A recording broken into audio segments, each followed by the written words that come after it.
அஸ்ஸலாமு அலைக்கும் ரஹ்மத்துல்லாஹி வரகாத்துஹு. சாந்தியும் சமாதானமும் நம் அனைவர்களுக்கும் உரித்தாக்கட்டுமாக. இஸ்லாத்தின் பார்வையில் காதல்.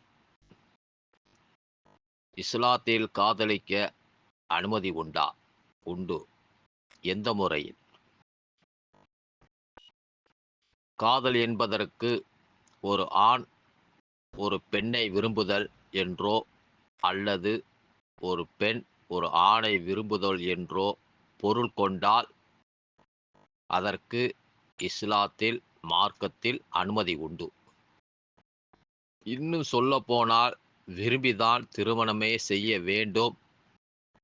அதை தாண்டி காதல் என்ற பெயரில் தற்போது நடக்கும் செயல்களுக்கு மட்டும் அனுமதி இல்லை. இதற்கு எண்ணற்ற ஆதாரங்கள் உள்ளன.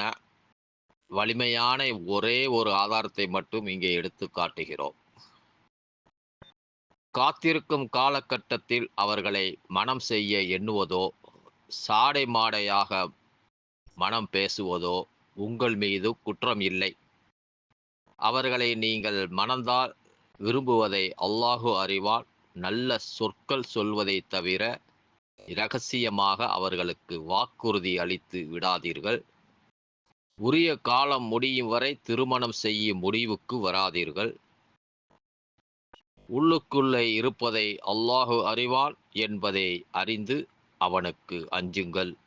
அல்லாஹு மன்னிப்பவன், சகிப்புத்தன்மை மிக்கவன் என்பதையும் அறிந்து கொள்ளுங்கள். அல் குர்ஆன் 2வது அத்தியாயம் வசனம் 235 பதிவாகியுள்ளது. அஸ்ஸலாமு அலைக்கும் ரஹ்மத்துல்லாஹி வரகாத்துஹு.